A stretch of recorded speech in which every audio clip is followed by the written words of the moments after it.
Yeah. So just to make sure I understand you correctly, would you say that the paradigm is kind of the overarching structure, where all scientific discoveries kind of exist within it? Yes, I would be okay with agreeing with that, yes. So, off of that basis, my question for you is obviously, we're thinking about this in a scientific sense, but do you think that paradigms, they move like our thoughts? Those are what's driving them, is paradigm shifts in any way we're thinking, just like our relationships with one another or stuff like that.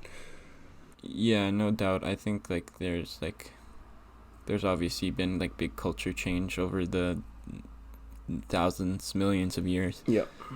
Um, and I think it's easy, or it's like if you think about how people thought about things in the past, you can't kind of like line it up one to one. Right.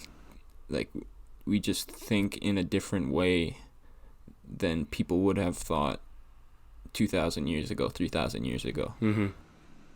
I was just going to chime in there. In chemistry, one of my profs on the first day, he was like, I'm going to go through, we're going to go through me having an expert's bias. It was OChem. And he was like, I understand all of this, so I don't really remember what it's like not to understand it. I think that's the same thing as what you're trying to say right now, is like, okay, I personally believe from the evidence that was delivered to me that the earth is round. But like there was people who thought that if they sailed past the tip of Africa, they would just fall off the planet, until a dude actually did it and didn't fall off the planet. And it forced people to change the way they think. You know what I'm saying? Yeah. Yeah. Yeah. I think in terms of, I don't know, paradigms, they're not something to scoff over. Because if you're not willing to change the way you look at the world, how are you ever going to change with the times? Like Kale was saying earlier. Because, like, I find myself complaining about stuff like the USB-C. Why did they do that? The old USB port was fine. Shut up. Shut your ugly old-time ancient ass up. You know what I'm saying? But I don't know the science behind it. Maybe it charges stuff faster, Maybe it's more effective for the company. It's changing with the times. I'm not going to fall behind, right? Do you think that's an important factor? Like, is it important that to be adaptable? Of course, yeah. And I think that, like, as like you kind of said this when you're explaining at the start, but like as new information arises within the current paradigm, it's gonna that's what's gonna cause the shift, is that new information like comes up. And it's like undeniable. Would you say that the information? Yeah. I mean, like that's probably what leads to the shift in thinking. Mm-hmm. But it's kind of weird because like those things, like the facts, are interpreted through the paradigm, but they also inform the paradigm. So it's like a two-way relationship. So they are the rules, but they also write the rules. Exactly. Yeah.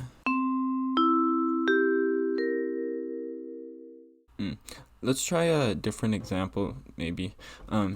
Like if I make the claim that guns are good, okay, and I say that it's pragmatic to own a gun because you can defend yourself. Mm-hmm.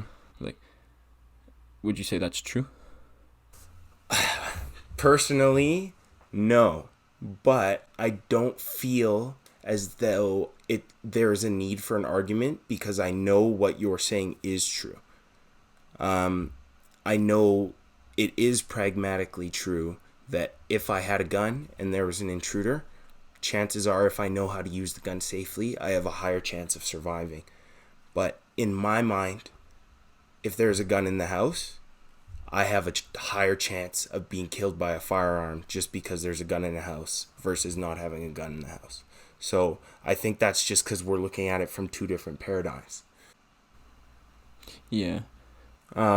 that's clearly not the point you were trying to get at. So what were you trying to get at?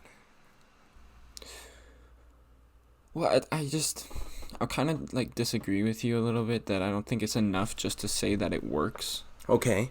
and just leave it at that. Like, I think you mentioned like it has to be rational. Mm-hmm.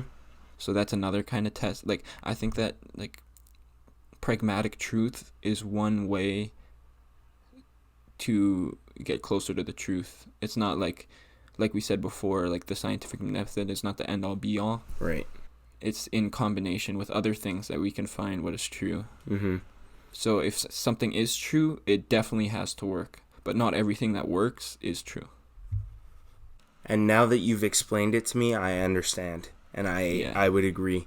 Because You're right. Not everything that works is true.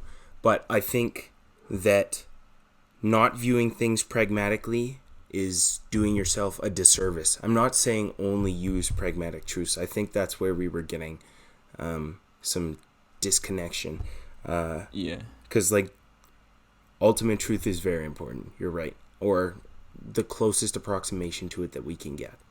Because if we don't have guidelines for what is true, then we're just going to be lost in our thoughts. Would you agree with that?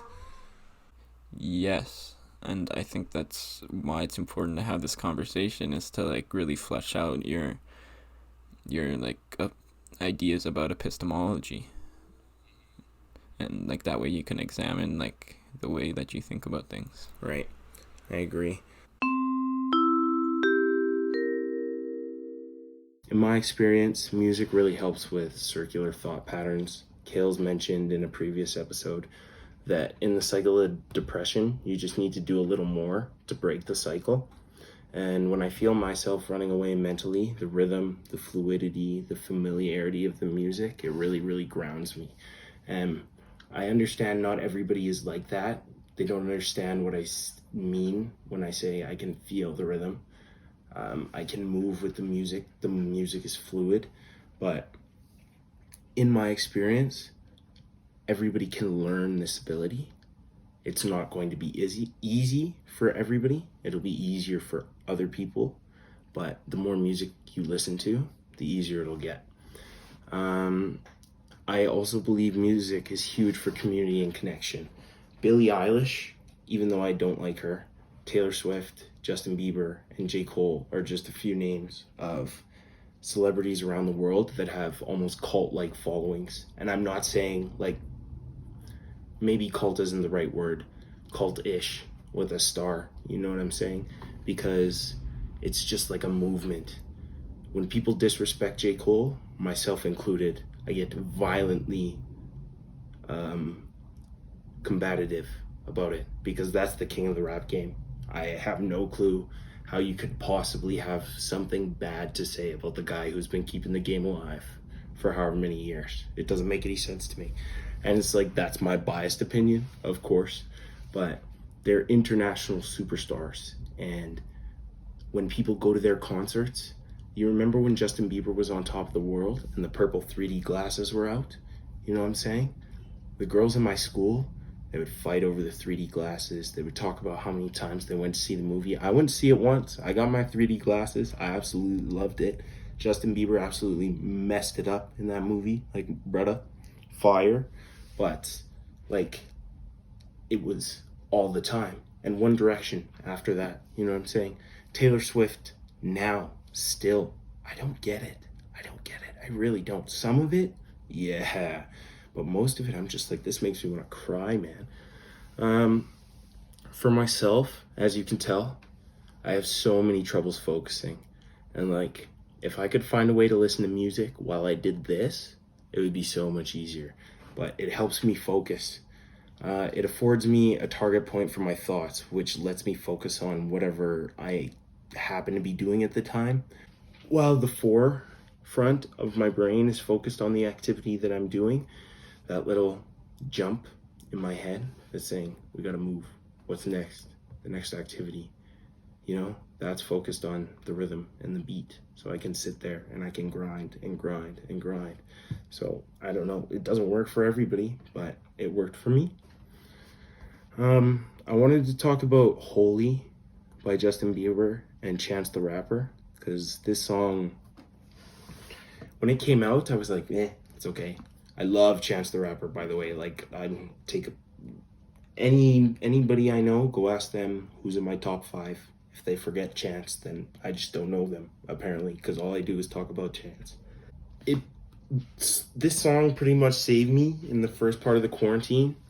I don't really know how important it is for people to hear artists who they connect with and they jive with the way I do with Chance the Rapper, preach the gospel or preach anything through song. But this was one of the songs that touched me at my lowest point. And it was like, I was sitting there and this song came on and all the hairs on the back of my neck stood up. And an influx of emotion. I could not contain it. I was just bawling in the bathroom and I had no clue why. And I pondered afterwards and I understood. But the line in the song where Chance says, I know I ain't leaving you, like I know he ain't leaving us. I know we believe in God, and I know God believes in us. It makes the hair on my neck stand up, like I said. And I get a little rush of dopamine that I know that other people experience. Like Chance the Rapper may not be seeing the same face of God. He may not even be recognizing the same facets of God that I am. But he knows he's there. And I also know he is there, or she is there. You know what I'm saying? And that gives me comfort, because the way Chance holds himself and what he puts out into the world through his music, I think is absolutely incredible. What he's done for the city of Chicago is absolutely incredible. So hearing him talk about it was an avenue for me and my little rational mind, like I was talking about before. These type of things really cracked at my barriers when it came to understanding spirituality, my spirituality at the very least, and my relationship with religion. That test or that class you failed, so what? You'll get an opportunity to take it again. Okay? Might cost some money. Okay? Might cost some time. Okay? Your ego might take a hit. Or all of them. All 3 of them. But like, it doesn't matter. Like, if I'm being frank, nobody cares. Nobody cares that you just failed that class. And there's empathy here. Like, I genuinely understand, but I'm talking in the grand scheme of things. Nobody cares. And the only thing that's preventing you from succeeding is the fact that you're sitting there wallowing about what you failed to do, instead of getting up off your butt and doing something about it. Go try again, bro. In reaction to hateful speech, I think stoicism is super, super important. So I'm going to say 2 things, and you decide if you agree with me. 1, words have power. I believe this to be true.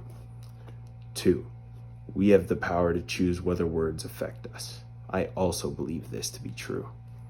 So since I'm working off that logic, hateful speech sucks, dude. Like, I know it sucks. It sucks being reduced to the color of your skin, or your political beliefs, or your religious beliefs, your favorite hobbies, etc. And making fun of somebody for something they're passionate about is one of the single most evil things that a person could do to somebody else. You're stifling something that with proper support and nourishment could grow into a career that could make millions of dollars, or could have them traveling the world, or could have them comfortable enough to just have a family and be happy if that's what they want. So I attest to this, and in the face of it, I still believe that stoicism is the way to go. I understand that the hate speech sucks. As soon as you react, the other party has all the power. And listen, I don't want you going into all these conversations and these interactions juggling power dynamics, but this is if the bullying has already happened and you need a solution that worked for me. By being silent and unreactive, you're demonstrating to the other party that regardless of their opinions, you're secure enough in yourself so that you can peacefully hear hateful speech that's directed at you and not apply any meaning to it. As soon as you can achieve this skill, confidence is literally a second away. Who gives a what other people think? You think Copernicus gave a shit when he was in there trying to convince everybody that the sun was in the center of the universe, and they were all flaming him like, Copernicus, my boy, Earth is in the center of the universe, bro. Look at us. We're obviously the most important beings in the universe, bro. and Copernicus was just like, I don't care. And who's laughing now? Me, obviously, because Copernicus and his haters are all dead. But like, if a dead man could be laughing, Copernicus would be dying laughing, bro. Like, come on.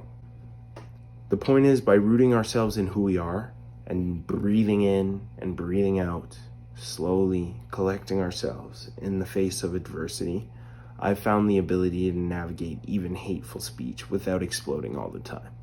Notice I said all the time, because I am not there. I am trying to get there. I still blow up at people for no reason. So, I'm not perfect, and I am a yeller. But if that's true, then who better to incorporate this kind of knowledge, right? And I'm just trying to share it with the people, man.